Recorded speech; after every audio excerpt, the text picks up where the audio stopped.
Hello, Internet, and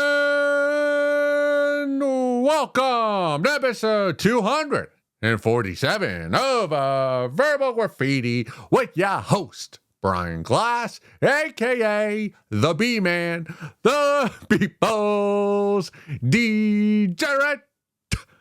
I have a friend. Nah, is he a friend? He's more than an acquaintance, less than a friend. He probably would be a friend if I were more social, outgoing, more friendly, a better friend. I am not a good friend. I have friends. I not a handful. I have a few good friends. I've lifelong, from the neighborhood, for life. Since I was the neighborhood I grew up in. I went elementary, middle, high school, college with. These boys, we've been through the wars together. We are friends through and through. I admit, and they would agree, I'm a bad friend.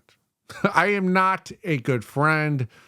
And this person I'm going to talk about, I'm not going to say their name because of what this person divulged to me, that I'm friendly with, but not a friend. It's very personal. So I for the sake of... I don't want to put him on blast, and I'm not putting him on blast. I'm concerned for him. I want to help him, but I don't know if I'm capable of helping him. But we got to talk about why am I not a good friend before I talk about this guy I'm friendly with, but not a friend. I won't help you if you call me after midnight, and I'm a night owl. So let's say 1 a.m. If you call me after 1 a.m., most of the time my phone is on silent.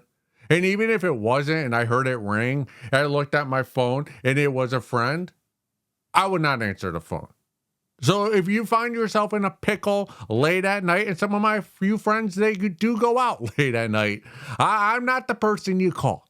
If you need bail money, you need someone to bail you out of jail, or you're in a fight, right? Oh, I'm not a fist fighter either. We've talked about this a couple episodes ago. I don't get in fist fights. So if we're together and there's an altercation and one of my friends is about to get into a fight, I'm hoping the fight doesn't happen. I'm not the one once a punch is thrown, I'm jumping in there and I'm not on the front lines. I'll begrudgingly get in the fight. I'm someone, I'll walk towards the fight and I'll kind of hope that the fight gets dispersed or stopped before I have to throw a punch or someone throws a punch at me. I like to be in the vicinity of the fight so that afterwards, when me and my friends are talking about what happened, none of my friends or anyone who was with us calls me out for, hey, you didn't back us up. I'll back you up, but just to the point, I'll get close enough where I don't get accused of not backing you up. But do know that if I'm with a friend and you want to get into a fight with my friend, like, you can throw the punch. Right? And my first instinct is not to throw a punch back. It's to how can I get out of this without hurting myself? If my friend needs a ride to the airport, I'm not taking a day off of work to drive him.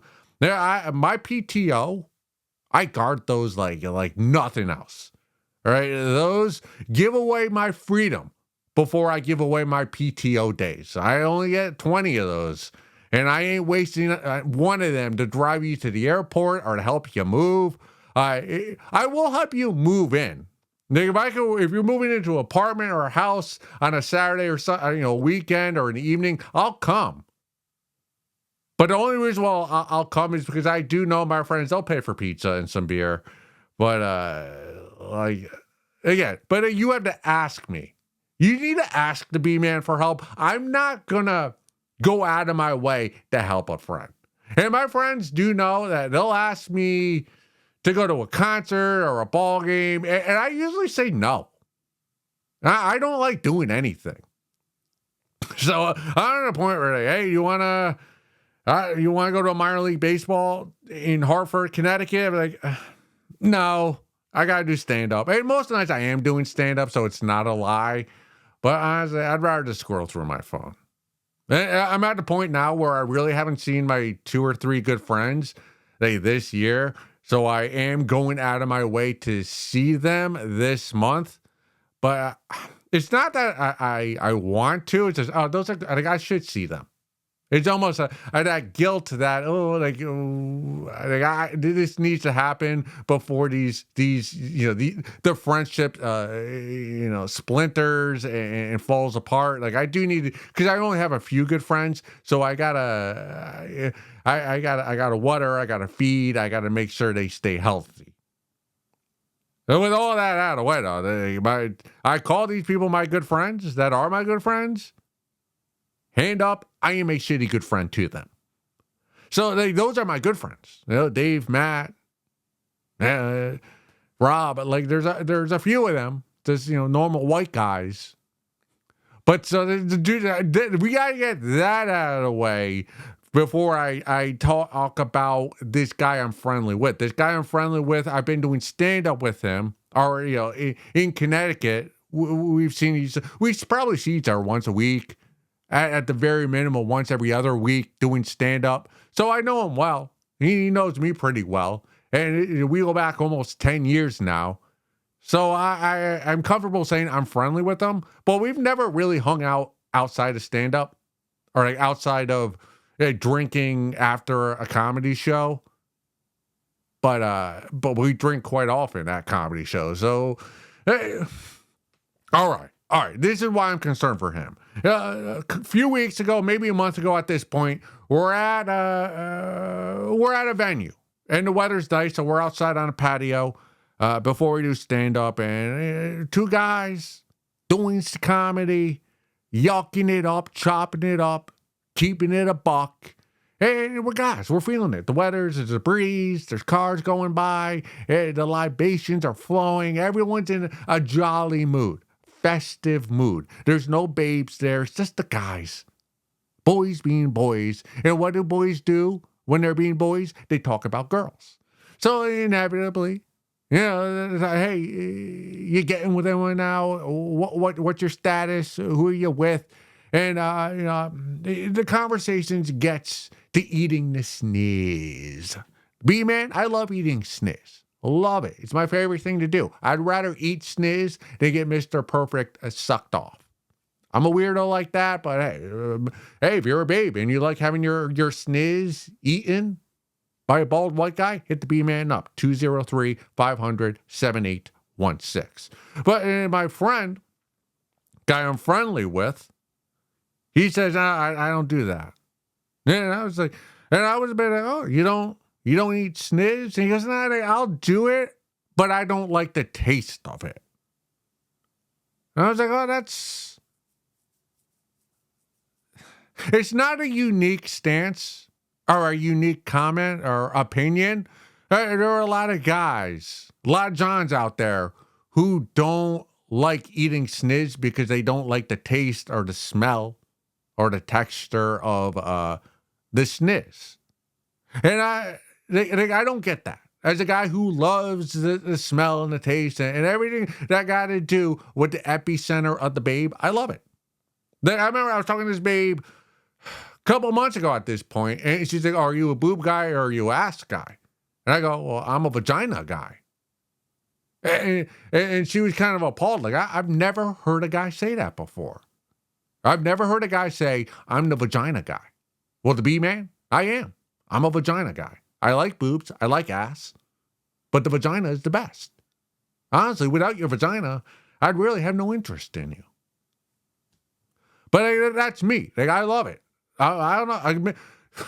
What I find peculiar about the guy I'm friendly with who does not like eating sniz because he doesn't like the taste of it or the smell of it is that how can you be a heterosexual guy but not like the vagina, not like the sniz? Like, if the taste of sniz you find appalling, how can you be a heterosexual guy? I get it because there are a lot of guys who say, one of my very good friends that I'm a terrible friend to, he doesn't like the taste of sniz. So like, this is a thing. There are a lot of guys out there. It's not that they're It's not that they don't want to eat your sniz because they just find it grotesque. It's not like, honestly, if it tasted like a blow pop lollipop, they would love to eat your sniz. But if it tasted like candy or a steak or whatever meal they like, they would eat your sniz. But some of the guys aren't eating your sniz. It's not because they don't want to be giving. It's just they think you stank down there. And that's why you got to push their face down there to do that for you. I'm not someone you have to push your face down there for. Like I'll go down there willingly, gleefully, between your legs, your epicenter. I'll gobble it all up. I'll nibble on the clit. I'm all about that lifestyle.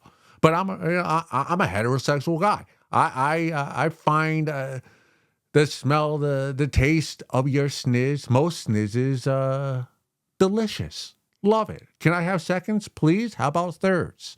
Can I have it for breakfast? I'm all about that.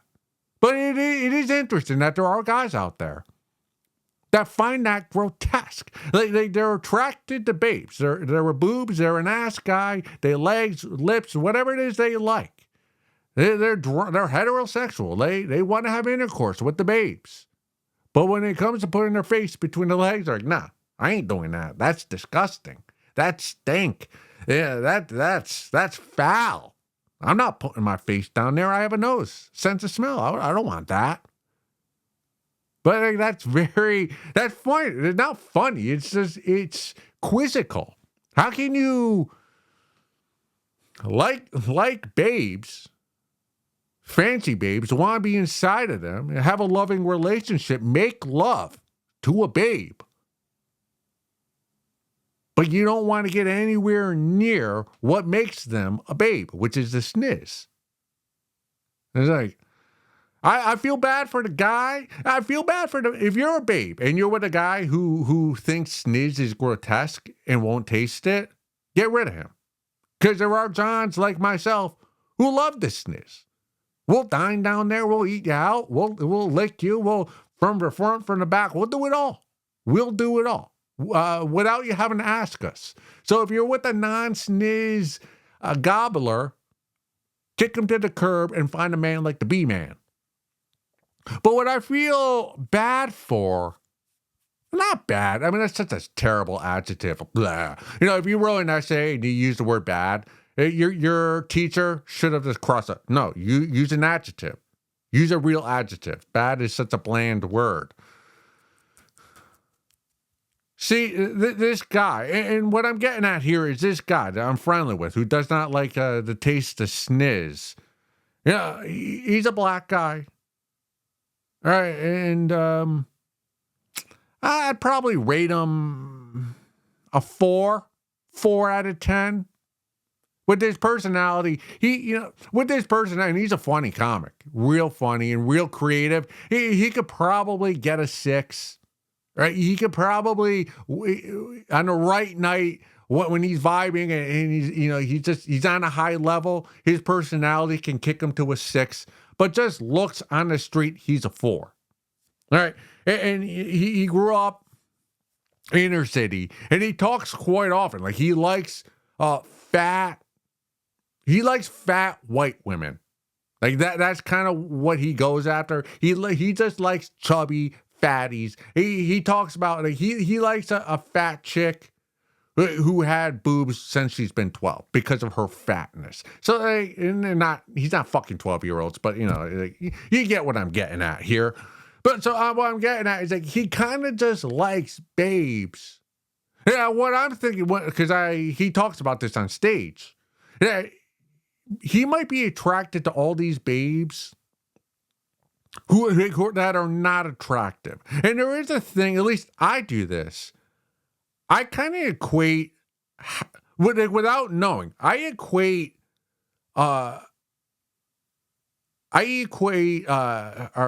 attractiveness, like the taste of your sniz is dependent on how attractive you are as an individual. So if you're an 8, 9, 10, your sniz will taste better than a 3 or a 4. And I don't know, like I don't know if that's fact or not. Like there was a point in my life where I thought stank sniz was a fallacy. That was that was fake news, misinformation. That it wasn't real. And then I tasted stank sniz from a babe I did not expect to have stank sniz. And I have been with some uglies. Not unfuckables, but I've definitely been with some uglies, more than some.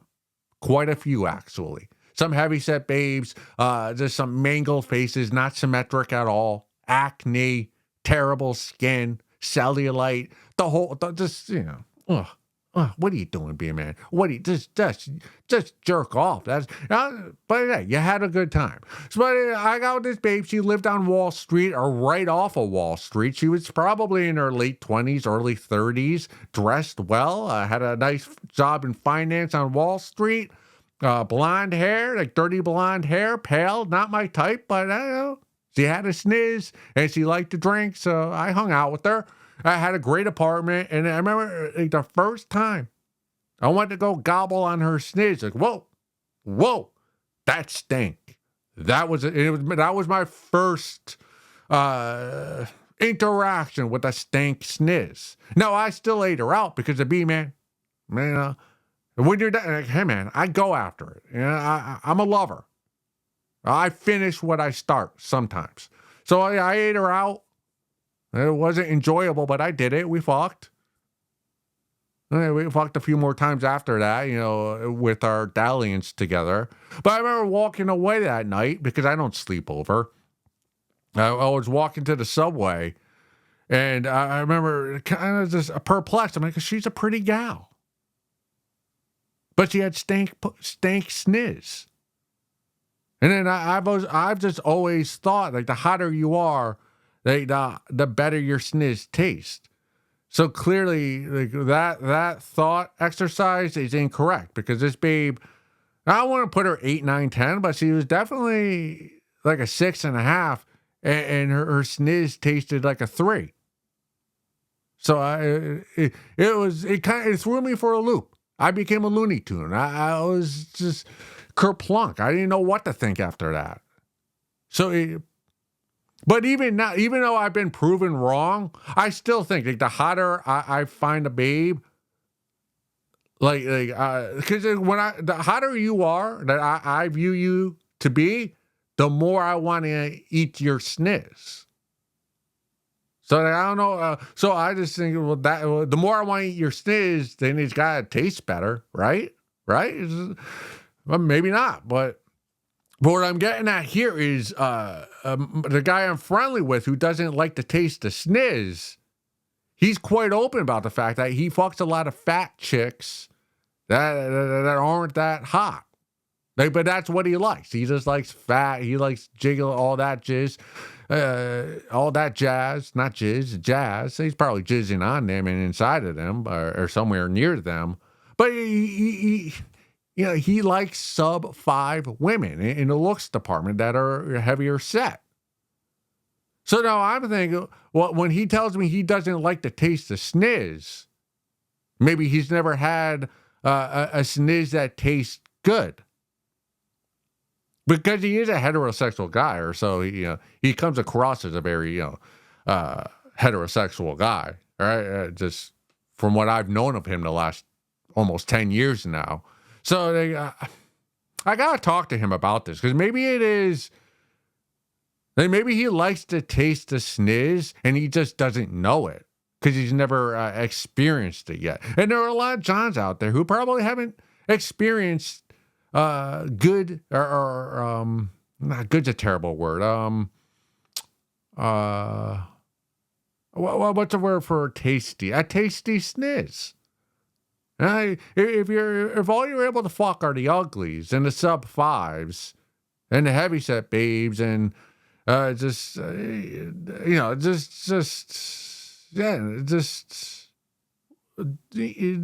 ones nobody else wants. You take the baby because that's all you can get. That's all you can acquire. It's all consensual, of course, hopefully. It's like, man, I've been fortunate enough to been with a handful of hot babes, and their sneezes are fantastic. It's all I think about is how I am enamored with the taste of their sniz. But my guy I'm friendly with, I don't know if he's had the opportunity to do that. And I know there are a lot of Johns out there who haven't. So there are a lot of Johns out there who are probably eating the sniz of a babe that's a 2, 3, or 4 on the look scale, and are just appalled by the taste of it. But if they were able to eat the sniz of a 25-year-old who's 8 or a 9, maybe that would change that person's opinion. Be, oh, no. Oh, well, I've just been eating terrible sniz my whole life. But now that I've gotten high-quality sniz, it's a delicacy. I actually like it. I've acquired a taste for high-quality sniz. And I want the guy I'm friendly with to experience that. I don't know how to do that because at this point in my life, getting a 7 or an 8, or God forbid, a 9, it doesn't really happen that often for me. It's like a blue moon. Leap year. More than leap year, but certainly it's sporadic. And not often with that sporadic, whatever. But yeah. I did a gig once, downtown Hartford, in a black Jamaican venue. All black people, there was like wooden tables with like plastic over them, it's like spreads. It was just a dungy, dank venue. A lot of older black guys and women there. It was a fun show. It was a real fun show. No white people at all, other than me and a couple other comics. And I remember being on stage distinctly. I was talking about pink nipples, how I have a preference for pink nipples, which is very frustrating for me because I like Latinas and Hispanic babes, but their nipples are brown, and I prefer pink nipples.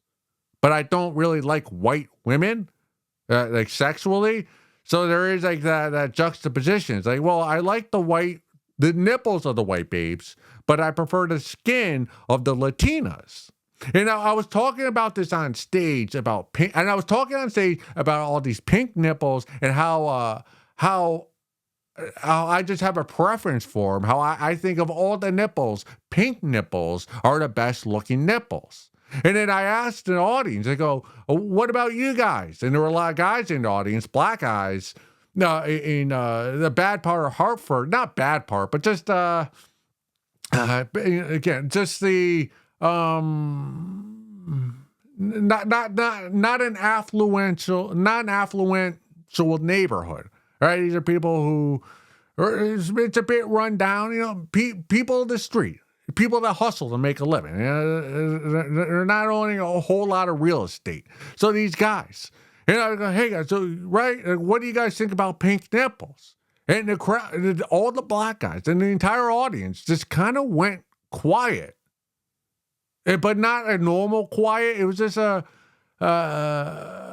they weren't able to relate to me, and I could sense that. And then I asked one of the audience members, I go, have you ever? I've seen, but have you ever seen like pink nipples, like in person? Have you ever been with a white babe with pink nipples? And he said, no, I haven't been. Oh, okay. And then I noticed that all the other guys, black guys, kind of shook their head and agreed. And I go, and then I go, hey, have any of you been with a white babe with pink nipples? And nobody raised their hand. Everyone's like, no, we've only been with blacks or maybe some Hispanics or whatever. But I was talking about pink nipples to a black audience in a rundown part of Hartford. And none in the audience had experienced being with a babe with pink nipples. And so what I was talking about, my love of pink nipples, they couldn't relate. And I got off stage and it kind of hit me. I go, wow, I kind of feel, it's just like, I wanted to do something for my community. I wanted to do something to help these black, I kind of felt down. Not for myself, but for the guys, the audience, the black audience. I wanted them to experience pink nipples. Right? But I wanted to do some outreach. I wanted to help these guys. Not help, but hey man, like there are pink nipples out there. They're fantastic. I know you guys are black, but you would love them. I love them. Yeah, I have a preference for them, the pink nipples. I think you would maybe not love them as much as I do, but at least it'd be a new delicacy for you. I want you to taste them. I want you to experience a pink nipple, preferably two of them because they're better in pairs, nipples. So I walked away from the venue to my car just in disarray. Okay, not for myself, but I've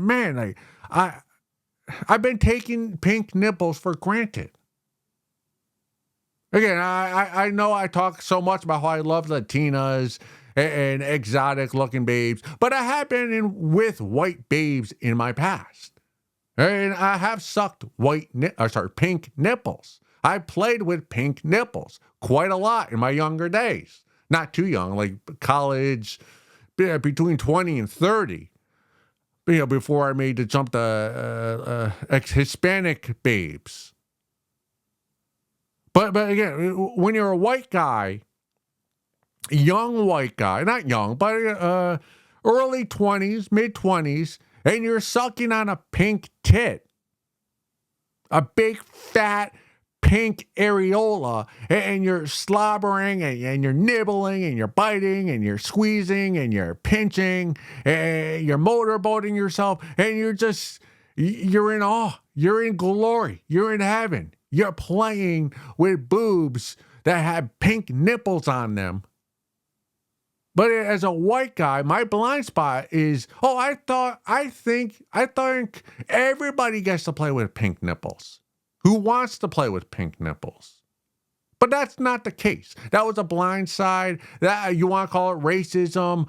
You want to call it, I just think there was an ignorance to it, or just, I didn't give it much thought as I should have. That there are a lot of communities that don't get to experience pink nipples.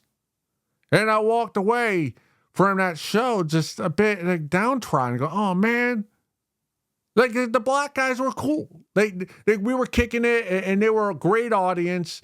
And in Hartford, and they fed me well. We were drinking, and we were having a good time, and sharing stories. And after the show, and it was a fun time. I was like, there's a good chance though that a lot of the guys were older. They were in their 50s, 60s, some in their 70s.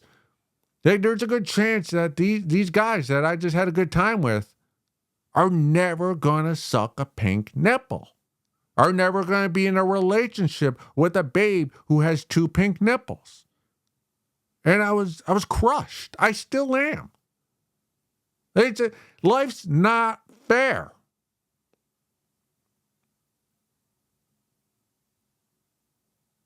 It really does, we're talking about sucking nipples, but it really does suck. It really does suck because pink nipples are fantastic. I personally think they're the best. You put a lineup of nipples of all different shades. I'm going to take the pinkest. Now, there are camouflage ones that are almost so pink that they become white. And it's hard to differentiate between the skin of the boob and where the areola begins. I don't love those. I like my nipples to be distinct. But a nice pink nipple, especially two of them, a pair of them. And I don't know how to solve this conundrum. I mean, obviously, there's OF and you can get an escort. But again, these guys, I don't think they had the disposable income to get a high-end escort that has pink nipples. But this is all a long way of me going back to my comic friend that I'm friendly with. Not necessarily friends. And I don't know if he'd want me as a friend because I am a terrible friend, as I explained earlier in this episode. He doesn't like to taste the sniz, but maybe he does like to taste the sniz. He's just never had the opportunity, and he may never have the opportunity to get to gobble some good sniz of a hot babe.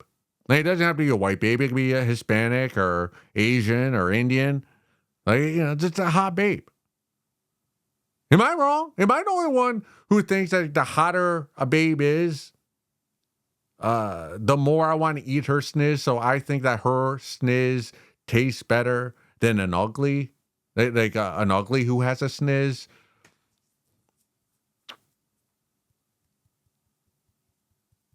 And that's an odd conversation to bring up with someone you're not close friends with. When you have someone who you're friendly with but not friends with tell you he doesn't like to taste the sniz, hey, how do you bring it up and say, hey, well, maybe, no, sniz tastes fantastic. You just haven't acquired a one worth eating. Because that very easily can come across as an insult or a put down. Which it's not. It's like, if anything, it's an encouragement. Like, come on, let's go try to find some high quality. Let's move forward. All right, this next one comes from the subreddit. Erotic events. Advice for AVN Expo 2026. I'm going to the AVN Expo in Las Vegas next week and looking for some advice for a first timer. I have been to lots of events in Europe before, Venus, Kama Sutra, Eurochain. I haven't heard of any of those before now, but this will be my first event in the US. I'm aware that AVN is quite different to the others, no nudity allowed. So if anyone has any advice or past experiences, that would be great. One question I have is roughly how much cash should I expect to bring? I know that tipping for selfies and autographs is more common in the US than it is here in Europe. Roughly how much is expected? I'm also a little confused by the difference between AVN and ANE. What are they, and does a general admission ticket allow you in both, or are they separate events? Anything else you think I should know, please leave a comment. Cheers. Well, cheers to you. I pulled this one a while ago. If you don't know, and probably most of you don't, the AVN, Adult Video Network, I think that's what the acronym is for. That awards ceremony is usually late January, early February. So this poster, this John, he's probably already went to the AVN Awards, so this won't be useful for him, this information. But to any of you thinking of going to the 2027 AVN Awards or any awards in future years, this may help you out. The advice I'm going to give you. Now, I got to preface it. I got to keep it a buck. I've never been to the AVN Awards. I've never been to Las Vegas. That's where they're held every year. But I do feel comfortable talking about how to behave at the AVN Awards. And it's not just an award ceremony. It's kind of a convention for the AVN, for the industry. A long weekend, like a Thursday, Friday, Saturday, Sunday. It's kind of a yearly convention where everybody who's involved in mainstream smut, Congress, they make the pilgrimage to Vegas, with Saturday night being the big event, the AVN Awards. Now, I've watched full. I won't say I watch every year, but I have seen at least a handful of the AVN Awards I've watched. I think they used to be on Showtime or maybe HBO. So I have watched them in their entirety in the past. And the past couple of years, I have followed accounts that are on the ground. So social media accounts that kind of man on the street who are just kind of following the event, the convention, making content, putting it out on their Instagram or TikTok or whatever, and that's what I watch. So I have consumed enough AVN content and award shows where I do feel comfortable talking about how to act, how to behave, what to expect at the AVN Awards, whether it's 2027 or any year in the future. And I will say, that is my goal in comedy. I have two goals.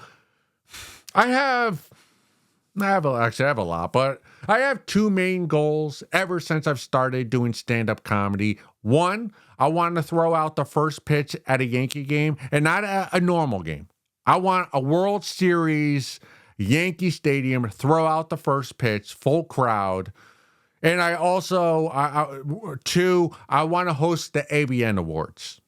Now, I remember the first AVN Awards I watched, Jim Norton was the host. That's where I got the idea to host the AVN Awards. I thought, well, hey, if I become a stand-up comedian, I can parlay that into hosting the AVN Awards. And that is, to this day, that is still a goal of mine in stand-up comedy and in life.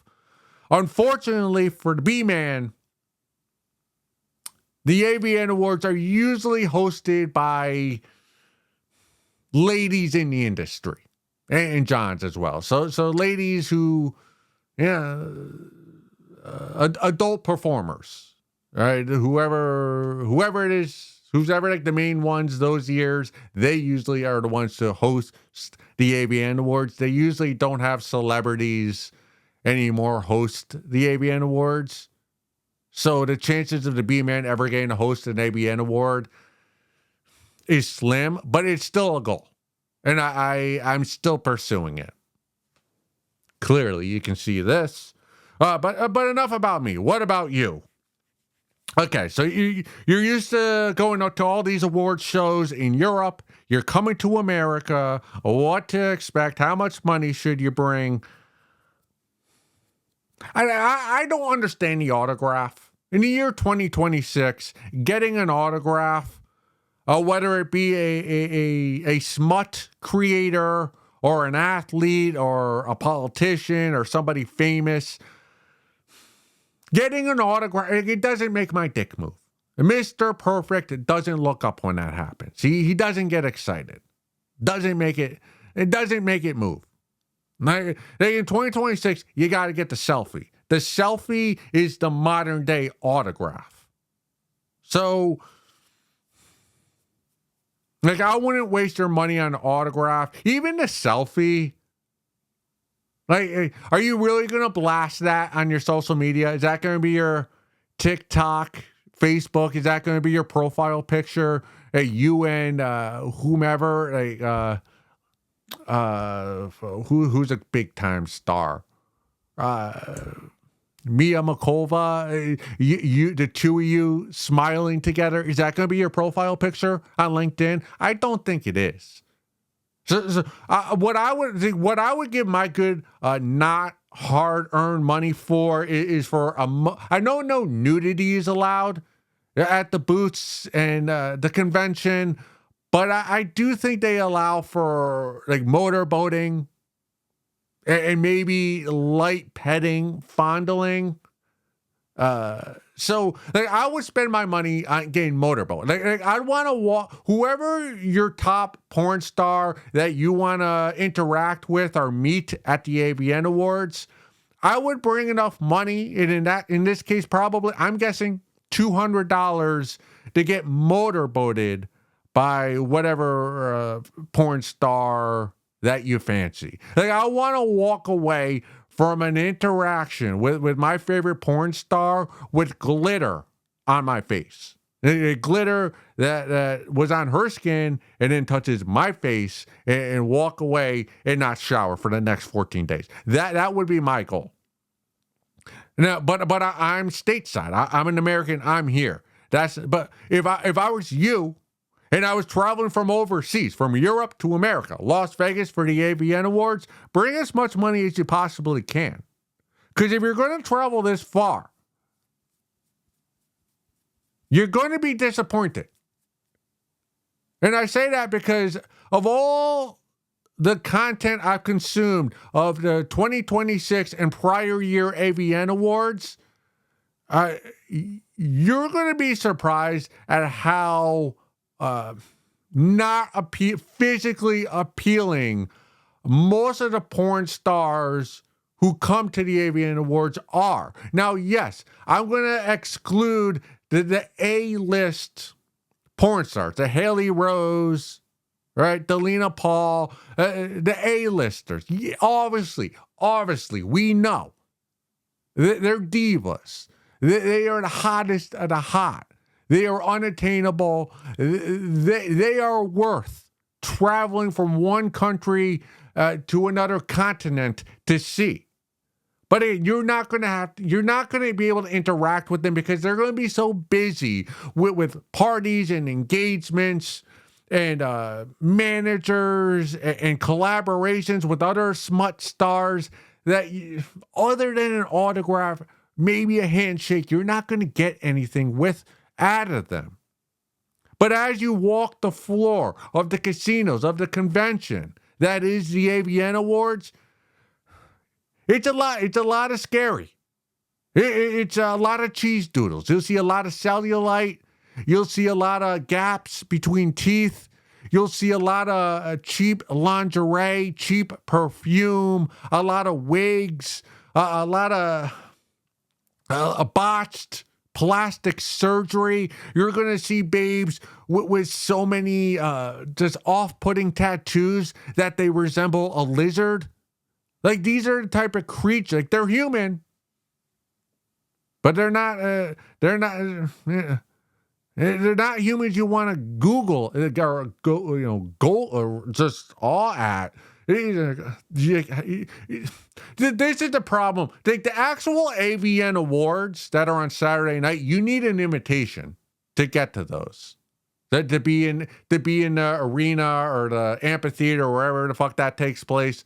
But that weekend, there are no guardrails. Like, any lady, any babe who's creating smut can show up and say she's a porn star. Even if it was a homemade video with terrible lighting and even worse audio, who just did it in her bedroom or wherever, her car. Like, she could show up in Las Vegas, AVN weekend, and say she's a porn star. And you see, for every 10 of those, you see one A-lister. Probably, let's say, hey, every 30 of these unappealing porn stars, you'll see an A-lister. So there's just a flood of ugly. When you're in the world of smut, like, if you don't view smut often, you'd be shocked by how many ugly babes do porn. Because you would think the first requirement to be a porn star is to be attractive. But a lot of these babes who make smut are not attractive. And they'll show up in Las Vegas, in the hotels, and they'll walk around in their stilettos and breath smelling like whiskey. And it's not a sight to be seen. It's certainly not a sight to travel to a different continent to see. So you're going to be disappointed. But what I advise you do is you come to Las Vegas, cash. Cash is king, especially when you're dealing with the underworld. That is the AVN. That is the adult industry. All right, if you're coming this far, from Europe to America, to Las Vegas, to the AVN Awards, you kind of want to get some action with one of these porn stars. Hopefully, obviously not the A-listers. We ain't talking about them. But the relief pitchers, the ones that are hanging on in the big leagues by a thread, that are just one bad inning, one bad pitch away from being kicked out of the big leagues. These porn stars just with botched plastic surgery, fungus in their toenails. But good looking enough for you to fuck or get your dick sucked or finger pop or whatever it is you want to do. Come with $2,000. Go to their booth. Find a booth where there's not a big line. All right, just go up to that lady at that that adult actress. We use that term loosely here. But that adult actress, go up to her and just out of your pocket, $2,000. Just show her to my, hey, can we do something? Here's $2,000.